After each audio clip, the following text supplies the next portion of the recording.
मंचावर उपस्थित महायुतीच्या सर्व घटक पक्षाचे सन्माननीय नेते मंडळी आणि उपस्थित माझ्या बांधवांनो आणि बहिणींनो,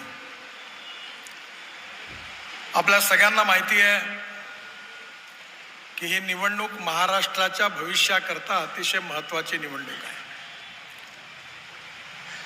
कारण या निवडणुकीमध्ये कोणा उमेदवाराचं भविष्य ठरणार नाही, पण जर योग्य उमेदवाराला आपण निवडून दिलं तर या अंबेजोगाई शहराचं, मराठवाड्याचं आणि महाराष्ट्राचं भविष्य बदलल्याशिवाय राहणार नाही.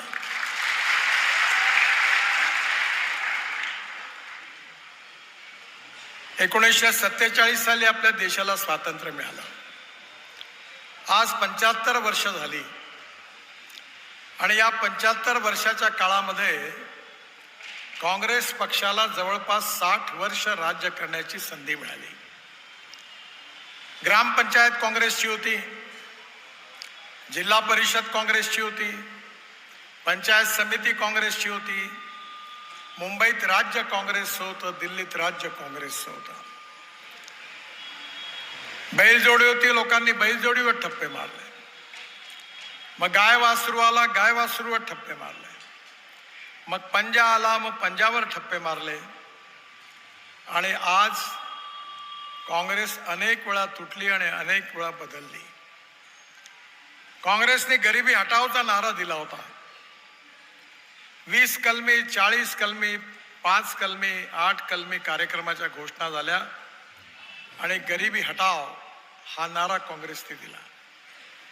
पण या देशातल्या गाव गरीब मजदूर शेतकऱ्याची गरिबी नाही हटली. काँग्रेसच्या नेत्यांची, कार्यकर्त्यांची, चेले चपाट्यांची आणि चमच्यांची मात्र गरिबी हटली. या 60 वर्षामध्ये चुकीचं आर्थिक धोरण आणि भ्रष्ट प्रशासनामुळे देशाचा सत्यानाश झाला. गावं निग्लेक्ट केल्या गेली. मी आता एका कमिटीचा अध्यक्ष आहे. फायनान्स मिनिस्टरही माझ्या बरोबर आहेत. त्या काळामध्ये एअर इंडिया, इंडियन एअरलाईन्स सुरू केली, 70,000 कोटीचा घाटा. स्टील फॅक्टरी सुरू केल्या, घाटा. कर्नाटकमध्ये सोन्याची खाण सुरू केली, घाटा. म्हणजे चुकीचं आर्थिक नियोजन केल्यामुळे उलट लोकांचाही नुकसान झालं आणि देशाचाही फायदा झाला नाही. ज्या काळामध्ये एकच एअरलाईन्स होती त्यावेळी नागपूर ते मुंबई तिकीट 10,000 रुपये होतं आणि ज्यावेळी प्रायव्हेट एअरलाईन्स सुरू झाली तर 4,000 रुपयावर आलं. त्यामुळे नेहरू सरकारने, नेहरूजींच्या सरकारने त्यावेळी रशियाच्या विचारधारेचा त्यांच्यावर प्रभाव होता आणि त्याचा परिणाम असा झाला की आज मोठ्या प्रमाणावर आपल्या देशामध्ये जो विकास व्हायला पाहिजे होता तो काही झाला नाही. आज आपल्या सगळ्यांना माहिती आहे की आपल्याकडे, आपल्याच मतदारसंघामध्ये मी या जिल्ह्यामध्ये 10,000 कोटी रुपयाची कामं केली. आणि मी असा मंत्री आहे की मी लोकांसमोर सांगतो की माझ्याजवळ पैशाची कमी नाही आहे. 2-3 हजार कोटीच्या चिल्लर कामाच्या उद्घाटनाला तर मी जातच नाही. खोटं बोलत नाही, खोटं आश्वासन देत नाही. पण या देशामध्ये पैशाची कमी नाही आहे. या देशामध्ये देशाच्या विकासाकरता इमानदारीने काम करणाऱ्यांची कमी आहे. काँग्रेसच्या काळामध्ये केवळ आश्वासनं दिल्या गेली आणि म्हणून 10 वर्षामध्ये भारत सरकारमध्ये मोदीजींच्या नेतृत्वाखाली आमच्या भारत सरकारने जे काम केलं, जे काँग्रेसने 60 वर्षामध्ये केलं नाही ते 10 वर्षामध्ये आमच्या सरकारने करून दाखवलं.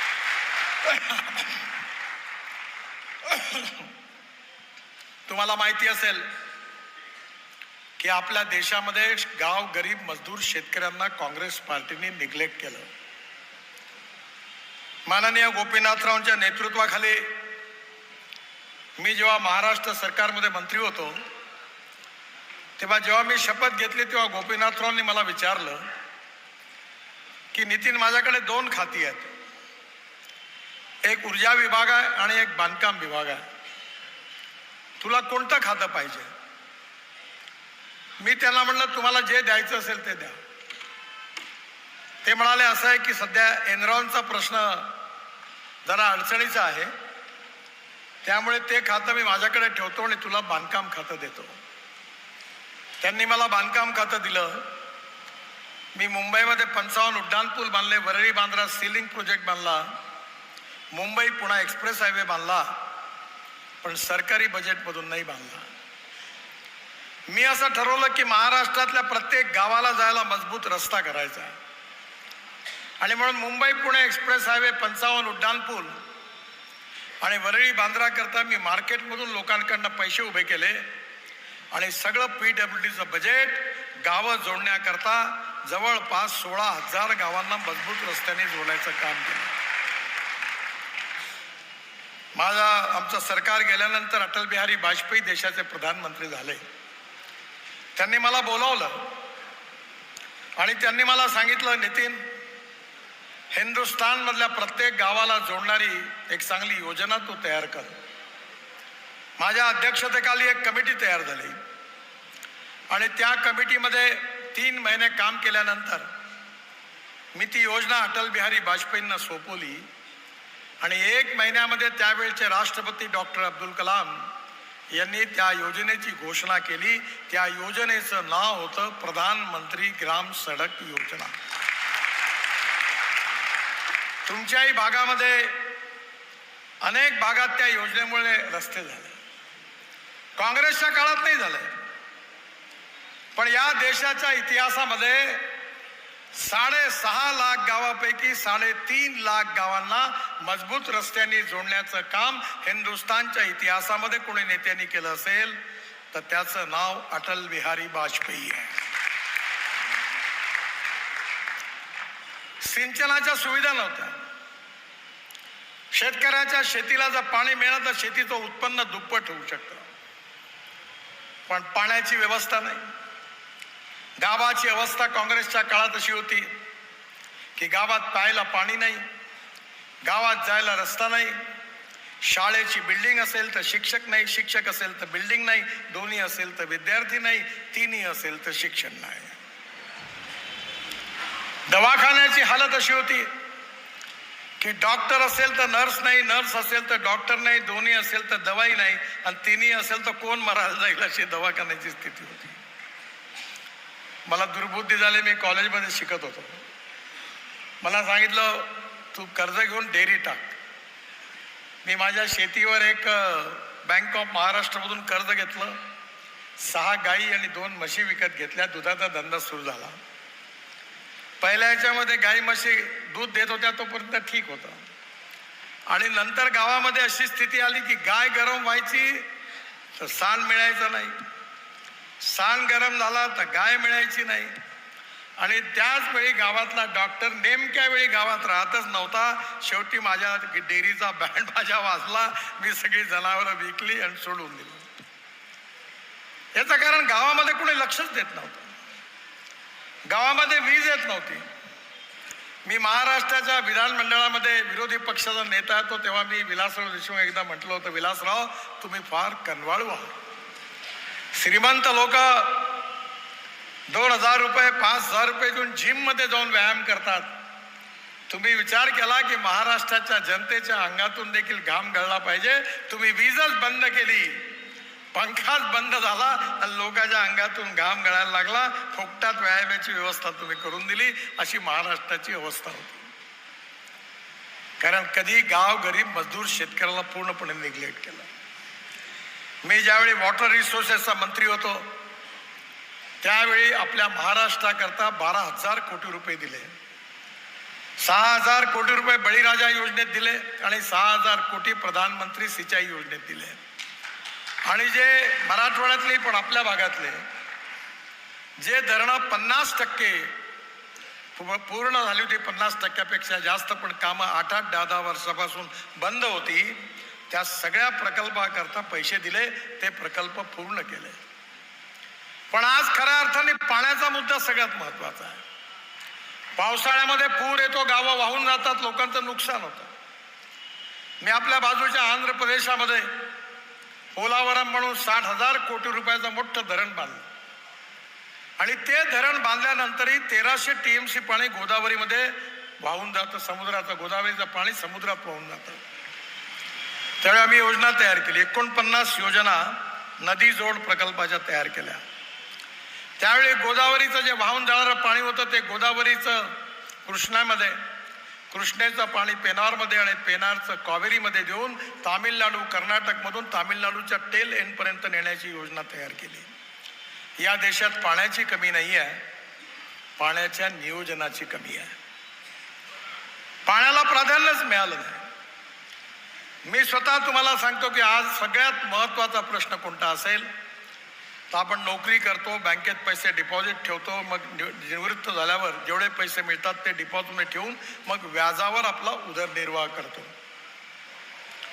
तुम्ही जर पाणी जमिनीमध्ये डिपॉझिट करायची सवय लावली तर मी तुम्हाला सांगतो आपलं चित्र बदलल्याशिवाय राहणार नाही. मी महाराष्ट्रामध्ये आमच्या NHIच्या काम करत असताना 1000 अमृत सरोवर बांधली, नदी नाल्यांचं खोलीकरण केलं. बुलढाणा आणि अजिंठा रस्त्याच्या मध्ये 16,000 धनगर समाजाचे लोक गावं सोडून जायचे कारण पाणी नव्हतं. त्या ठिकाणी पूर्ण आता पाणी आलं. पंजाबराव कृषी विद्यापीठामध्ये 36 तलाव बांधले, तुमच्या परभणीमध्ये पण आता बांधून झाले आणि जवळपास आज 2 लाख हेक्टरपेक्षा जास्त जमीन पाण्याखाली आली. मी केवळ नेता म्हणून सांगतो म्हणून माझ्यावर विश्वास ठेवू नका. मला 9 डॉक्टरेट्स मिळालेले आहेत, डिलीट्स, आणि त्यापैकी 5 कृषी विज्ञानामध्ये मिळाल्या. परभणी विद्यापीठाची मिळाली, बाबासाहेब आंबेडकर युनिव्हर्सिटीची मिळाली, महात्मा ज्योतिबा फुले, पंजाबराव कृषी विद्यापीठ. आणि ती एवढं सिंपल प्रिन्सिपल आहे की धावणाऱ्या पाण्याला चालायला लावा, चालणाऱ्या पाण्याला थांबायला लावा, थांबलेल्या पाण्याला जमिनीला प्यायला लावा. गावातलं पाणी गावात, घरातलं पाणी घरात, शेतातलं पाणी शेतात. पण काँग्रेसच्या काळामध्ये कधी जलसंवर्धनालाही प्राधान्य मिळालं नाही. आज कापूस स्वस्त आहे, कापड महाग आहे. गहू स्वस्त आहे, ब्रेड बिस्किट महाग आहे. टमाटर संत्रे स्वस्त आहेत, ज्यूस महाग आहे. शरद जोशी शेतकरी संघटनेचे नेते होते, ते नेहमी सांगायचे की आपण ग्लोबल इकॉनॉमीमध्ये आहोत. आज जगामध्ये सोयाबीनचा भाव अर्जेंटिनामध्ये ठरतो, मक्याचा भाव अमेरिकेत ठरतो आणि साखरेचा भाव ब्राझीलमध्ये ठरतो. येणाऱ्या काळामध्ये केवळ शेतकरी अन्नदाता नाही तर आमच्या भारत सरकारने शेतकऱ्याला ऊर्जादाता बनवलं. ज्यावेळी मुंडे साहेबांनी इथेनॉलचा पहिला कारखाना सुरू केला होता, त्या उद्घाटनाकरता अडवाणीजी आले होते, मी पण त्या कार्यक्रमामध्ये होतो. आणि तेव्हापासून आम्ही सातत्याने सांगत होतो की या देशातला शेतकरी अन्नदाता नाही, ऊर्जादाता बनला पाहिजे. आणि आज मला सांगताना आनंद होता, मी ट्रान्सपोर्ट मंत्री आहे, माझ्याकडे इनोवा गाडी आहे टोयोटो कंपनीची. मक्यापासून, तांदूळापासून, बांबूपासून, बायोमासपासून तयार झालेलं जे बायो इथेनॉल आहे त्याच्यावर 100% चालणारी इनोवा गाडी आहे आणि युरो 6 इमिशन नॉर्म कंप्लाय करणारी आहे. जगातली पहिली आहे, दिल्लीत पण आहे, नागपुरात पण आहे. आणि त्या गाडीची पेट्रोलमध्ये तुलना केली तर तिचा ॲव्हरेजची तुलना केली तर 25 रुपये लिटर पेट्रोलचा भाव होतो. आणि आता टोयोटो, हुंडाई, महिंद्रा, टाटा या सगळ्या कंपन्या आता फ्लेक्स इंजिन म्हणजे इथेनॉलवर चालणाऱ्या कार सगळीकडे येणार आहेत. इंडियन ऑइल 400 पंप सुरू करणार आहे. बजाज, TVS, हिरो, होंडा यांच्या स्कूटर येणार आहे. आणि आपल्या शेतकऱ्याने तयार केलेलं इथेनॉल, या देशातलं पेट्रोल समाप्त होऊन शेतकऱ्यांनी तयार केलेल्या इथेनॉलवर आपल्या गाड्या चालणार आहे. आणि खऱ्या अर्थाने 22 लाख कोटी रुपयाचं आपलं इम्पोर्ट आहे. शेतकरी समृद्ध झाला पाहिजे, संपन्न झाला पाहिजे. स्मार्ट शहर नाही, स्मार्ट विलेज देखील तयार झालं पाहिजे. पुन्हा एकदा गावामधला तरुण गावाकडे वापस आला पाहिजे, हे शक्य आहे. पण त्याकरता योग्य धोरणाची गरज आहे. आणि केवळ आता अन्नदाता, ऊर्जादाता किंवा इंधनदाता नाही तर पानिपतमध्ये इंडियन ऑइलला मी एक कारखाना उघडायला लावला की जे परली ज्याला म्हणतात, राईस स्ट्रॉ, तुमच्याकडे तणस, त्याच्यापासून आपण 1,00,000 लिटर इथेनॉल तयार करतो आणि जवळपास 150 टन पर डे डांबर बिटुमिन तयार होत आहे आणि 88,000 टन पर इयर हवाई इंधन बायो एव्हिएशन फ्युएल तयार होणार आहे. तयार होणं सुरू झालं आहे. आणि परवा जेव्हा नागपूरच्या आमच्या इंटरनॅशनल एअरपोर्टचं उद्घाटन झालं तेव्हा मी जाहीर केलं की 2 वर्षानंतर पहिलं विमान जेव्हा उडेल तेव्हा विदर्भातल्या शेतकऱ्यांनी तयार केलेल्या हवाई इंधनावर पहिलं विमान उडेल. तो दिवस आता दूर नाही आहे. पण हे का झालं? कारण योग्य धोरणं असतील तरच विकास होऊ शकतो. आणि म्हणून या आमच्या सरकारमध्ये अनेक योजना आल्या. त्या सगळ्या योजनांमधून आपला विकास कसा होईल याचा सातत्याने विचार झाला. गरीब गरीब असतो, गरीबाला जात पंथ धर्म आणि भाषा नसते. ज्या भावामध्ये गॅसचं सिलेंडर हिंदूला विकत मिळतं त्याच भावात मुसलमानाला विकत मिळतं. ज्या भावामध्ये पेट्रोल हिंदूला मिळतं त्याच भावामध्ये मुसलमानाला मिळतं. काँग्रेसने नेहमी जातीवादाचं आणि सांप्रदायिकतेचं जहर काढलं. लोकांना सांगितलं की बीजेपी वाले खतरनाक है, ये चुनकर आएंगे तो आपको कटवा देंगे, पाकिस्तान भिजवा देंगे, सुरक्षित रहना है तो पंजे पर मोहर लगाओ. मला तुम्ही सांगा, भारत सरकारच्या 68 योजना आहेत, महाराष्ट्र सरकारच्या योजना आहेत, लाडकी बहन योजना आहे. एका तरी योजनेमध्ये असं कुठे लिहिलं आहे का की दलित आणि मुसलमानांना अर्ज करता येणार नाही? असं कुठेही लिहिलं नाही. त्या सगळ्यांना बरोबर घेऊन सगळ्या योजनांचा फायदा जात पंथ धर्म भाषा आणि सेक्स याला कुठेही डिस्क्रिमिनेट न करता सबका साथ सबका विश्वास सबका प्रयास या आधारावर आम्ही सातत्याने काम करण्याचा प्रयत्न केला. बाबासाहेब आंबेडकरांची दीक्षाभूमी आहे नागपूरला, त्याचं काम आम्ही पूर्ण केलं. मी पूर्ण केलं पालकमंत्री असताना. कंपाऊंड वॉल केली, स्टील पाईपचं रेलिंग केलं, सरकारकडे पैसे आणून दिले. त्याच काळामध्ये आपल्या सरकारमध्ये देवेंद्रजींनी चिचोलीला बाबासाहेबांनी त्या साहित्याचं मोठं म्युझियम मंजूर केलं. अनेक ताजबाग म्हणून आमच्याकडे ताजुद्दीन बाबाज होते, सुंदर केलं ताजमहाल सारखं. आम्ही कधी भेदभाव नाही केला, करणार पण नाही. कारण आमचा याच्यावर विश्वास आहे की कुठलाही माणूस हा जात पंथ धर्म भाषा आणि सेक्सने मोठा नाही, आपल्या गुणांनी मोठा आहे. आपण कधी छत्रपती शिवाजी महाराजांची जात विचारतो का? आपण कधी बाबासाहेब आंबेडकरांची जात विचारतो का? आपण कधी महात्मा ज्योतिबा फुलेंची जात विचारतो का? आपण कधी राजर्षी शाहू महाराजांची जात विचारतो का? आपण कधी गजानन महाराजांची, गाडगे बाबांची, तुकडोजी महाराजांची कधी जात विचारतो? ज्ञानेश्वर महाराजांची, तुकाराम महाराजांची जात विचारतो? नाही विचारत. त्यांचं कार्य बघतो. म्हणून या समाजामध्ये मानवता प्रस्थापित करायची असेल तर खऱ्या अर्थाने जात पंथ धर्म विरहित समाज व्यवस्था निर्माण केली पाहिजे.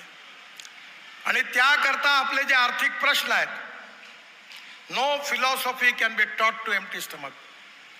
आणि त्यामुळे जोपर्यंत आपण आर्थिकदृष्ट्या समृद्ध संपन्न होत नाही तोपर्यंत आपलं भविष्य बदलू शकत नाही. आज खऱ्या अर्थाने आत्मनिर्भर भारत बनवणं हे आपलं स्वप्न आहे. विश्वगुरु भारताला बनवणं हे आपलं स्वप्न आहे. $5 ट्रिलियन इकॉनॉमी बनवणं, जगातली 3री मोठी अर्थव्यवस्था बनवणं आणि या देशातल्या गावगरीब मजदूर शेतकऱ्याचं कल्याण करणं हे आपलं उद्दिष्ट आहे. भारतीय जनता पार्टीच्या उद्दिष्टामध्ये 3 गोष्टी आमच्या कार्यालयासमोर मी अध्यक्ष असताना आम्ही दिल्या, तशा आजही आहेत की राष्ट्रवाद, राष्ट्र की सर्वांगीण प्रगती और विकास हे आमचं उद्दिष्ट आहे. Good governance and development. जर राष्ट्राचा विकास करायचा असेल तर सुशासन असलं पाहिजे आणि विकास असला पाहिजे. आणि 3रं अंत्योदय, म्हणजे या समाजातले जे शोषित आहे, पीडित आहे, दलित आहेत, सामाजिक आर्थिक शैक्षणिक दृष्ट्या मागासलेले आहेत, ज्यांना राहायला घर नाही आहे, ज्यांच्या शरीरावर कपडा नाही आहे, ज्यांना खायला रोटी नाही आहे, त्या दरिद्र नारायणाला आम्ही परमेश्वर मानू आणि त्यांची निरंतर सेवा करत राहू आणि ज्या दिवशी त्यांना रोटी कपडा मकान मिळेल त्या दिवशी आपलं काम पूर्ण झालं असं आपण समजू. हे पंडित दीनदयाल उपाध्यायांचं सामाजिक आर्थिक चिंतन अंत्योदयाचं हे आमचं उद्दिष्ट आहे. मी 2014ला मंत्री झालो. त्यावेळी मी ठरवलं की आपल्या देशामध्ये 1.5 कोटी लोक माणसाला माणूस घेऊन खिचतो आणि झारखंड आणि बंगालमध्ये तर बैलाच्या अंगावर जसं जू टाकतात तसं माणूस आपल्या खांद्यावर ठेवून माणसांना खिचतो. ही अमानवीय प्रथा आहे, ही समाप्त झाली पाहिजे. आणि यामध्ये काम करणारे 70% शेड्यूल कास्ट आणि मुसलमान होते. मी कायदा तयार केला, टेक्नॉलॉजी डेव्हलप केली, मेकॅनिक्स ड्रिव्हन ई रिक्षा, ई कार्ट देशात आणलं. 1 क्विंटलचा पोता आपल्या पाठीवर ठेवणारा मजदूर आता तुम्हाला मिळत नाही, कारण आता इलेक्ट्रिक ड्रिव्हन ई रिक्षामधून सामान जातं आणि माणसं जायला सुरुवात झाली आणि खऱ्या अर्थाने मानवी शोषण समाप्त झालं. मला आत्ता BBC मध्ये एक इंटरव्ह्यू झाला. मला विचार तुमच्या आयुष्यात सगळ्यात मोठं काम कोणतं झालं, तर मी सांगितलं की या 1.5 कोटी लोक ज्यांचं मानवतेच्या आधारावर शोषण होत होतं त्यांना पुन्हा एकदा नवीन स्वातंत्र्य मिळालं आणि ते सन्मानाने जगत आहेत. हेच माझ्या आयुष्यातलं सगळ्यात मोठं काम झालं. पण काँग्रेसवाले जातीवादाचा आणि सांप्रदायिकतेचा झहर कालवून राहिल्या. मागच्या लोकसभेच्या निवडणुकीमध्ये प्रचार केला गेला की आम्ही जर निवडून आलो, भारतीय जनता पार्टीला 400 जागा मिळाल्या तर बाबासाहेबांचं संविधान बदलणार. बाबासाहेबांचं संविधान आम्ही बदलवणार नाही, बदलवू देणार नाही आणि कधी बदलणार नाही, हा विश्वास मी आपल्या सगळ्यांना. मी लॉ ग्रॅज्युएट आहे. फायनल इयरला आम्हाला संविधानाचा पेपर आहे. संविधान 4 भागामध्ये आहे. एक संविधानाचे मूलतत्व आहेत. सुप्रीम कोर्टामध्ये आजपासून 40-45 वर्षापूर्वी एक केस झाली होती आणि त्या केसमध्ये चीफ जस्टिस ऑफ इंडिया आणि 10 न्यायमूर्ती असं 11 जणांचं खंडपीठ होतं आणि त्या खंडपीठाने निर्णय दिलेला आहे की silent features of the constitution cannot be change. घटनेचे मूलभूत तत्व बदलू शकत नाही जे बाबासाहेबांनी लिहून ठेवलेली आहे. ही मूलभूत तत्व कोणती आहे? ही मूलभूत तत्व आहे लोकतंत्र, समाजवाद, धर्मनिरपेक्षता, freedom of speech, fundamental right. हे कधीच बदलू शकत नाही. पण जे पुढचे 3 पार्ट आहे ज्यामध्ये पार्लमेंटला 2/3 मेजॉरिटीने बदलवण्याचा अधिकार आहे, त्याबद्दल मी काँग्रेस पक्षाच्या नेत्यांना आणि विशेषतः लाल घटनेची कॉपी घेऊन फिरणाऱ्या काँग्रेसच्या नेत्याला मी प्रश्न विचारतो, त्याचं उत्तर द्या. की तुमची आजी प्रधानमंत्री होती इंदिराजी, तेव्हा अलाहाबाद हायकोर्टात त्या हरल्यानंतर त्यांनी बाबासाहेबाच्या संविधानाच्या काँग्रेस पार्टीने धज्जिया उडवल्या, तोडून टाकला. अनेक ठिकाणी अनेक कायदे असे केले स्वतःच्या स्वार्थाकरता काँग्रेस पार्टीने. शेवटी 77 साली जेव्हा जनता पार्टी आली तेव्हा त्या सगळ्या दुरुस्त्या पुन्हा दुरुस्त केल्या. ज्यांनी संविधानाचे तुकडे केले ते आता संविधान बचाव करता भाषण करत फिरत आहे आणि लोकांच्या मनात जहर घालवत आहे. जेव्हा कन्व्हिन्स करता येत नाही तेव्हा कन्फ्यूज करण्याचा प्रयत्न करत आहे. आणि म्हणून माझी आपल्या सगळ्यांना विनंती आहे की आपण सगळ्यांनी या निवडणुकीमध्ये विचार करून, ही निवडणूक माझ्या हिशोबाने केवळ नमिताजींच्या भविष्याचा फैसला करणारी निवडणूक नाही आहे. जर तुम्हाला महाराष्ट्राचा विकास करायचा असेल, छत्रपती शिवाजी महाराज आमचं दैवत आहे. बाळासाहेब ठाकरे नेहमी म्हणायचे शिवशाही, आणि छत्रपती शिवाजी महाराजांचं वर्णन आहे यशवंत, कीर्तिवंत, वरदवंत, सामर्थ्यवंत, जाणता राजा, निश्चयाचा महामेरू, बहुत जनासी आधारू, अखंड स्थितीचा निर्धारू, श्रीमंत योगी. आदर्श राजा, आदर्श पिता, आदर्श प्रशासक. सेक्युलर शब्दाचा अर्थ इंग्लिश डिक्शनरीमध्ये धर्मनिरपेक्षता नाही आहे. सेक्युलर शब्दाचा अर्थ आहे सर्व धर्म समभाव. आणि छत्रपती शिवाजी महाराजांनी अनेक युद्ध जिंकल्यानंतर कधी परधर्मीयांच्या कुठल्याही पूजा स्थानावर आघात केला नाही. विरोधकांना जिंकल्यानंतर ज्या आया बहिणी होत्या त्यांना पुन्हा एकदा मानाने सन्मानाने सण आणि ओटी भरून त्यांना त्यांच्या घरी पोहोचवून देण्याचं काम दिलं. अशा प्रकारचा आदर्श राजा कोणी होता तर छत्रपती शिवाजी महाराज होते. महात्मा गांधींनी सांगितलं की आम्हाला रामराज्य या देशात आणायचं आहे. रामराज्य म्हणजे खऱ्या अर्थाने मर्यादा पुरुषोत्तम प्रभू रामचंद्र हे खऱ्या अर्थाने आदर्शाचे प्रतीक होते. आणि म्हणून शिवशाही असेल की रामराज्य असेल ते रूपांतर या महाराष्ट्राचं आपल्याला करायचं आहे. आणि ते करायचं असेल तर योग्य दिशा, योग्य नीती आणि योग्य नेतृत्व असेल तरच हे बदलू शकतं. आणि म्हणून या महाराष्ट्राचं भविष्य बदलवण्याकरता, या महाराष्ट्राला सुखी समृद्ध संपन्न बनवण्याकरता खऱ्या अर्थाने महायुतीचं सरकार आलं तरच हे भविष्य बदलू शकतं. आणि म्हणून माझी आपल्या सगळ्यांना विनंती आहे की माझा विमलताईंशी फार जवळचा संबंध होता. विमलताईंनी या भागामध्ये खूप सुंदर काम केलं आणि आज त्यांच्या एक प्रकारे वारस म्हणून नमिताताई या ठिकाणी उभ्या आहेत. उच्च विद्या विभूषित आहेत. तर मला पंकजाताई सांगत होत्या की या ठिकाणी जास्तीत जास्त हुशार शिकलेले चांगले लोक राजकारणात आले पाहिजे, आमदार खासदार झाले पाहिजे, असा प्रयत्न मी करायचं ठरवलं आहे. का चांगला माणूस पाहिजे, का शिकलेला माणूस पाहिजे, त्याला लोकांचे प्रश्न समजले पाहिजे. त्याला लोकांचे प्रश्न केवळ समजून चालणार नाही तर समजलेले प्रश्न सोडवून दाखवण्याची ताकद असली पाहिजे. असं कर्तृत्व, नेतृत्व आणि वक्तृत्व तिन्ही ज्यांच्या ठायी आहे अशा नमिताताई आपल्या युतीच्या उमेदवार आहेत.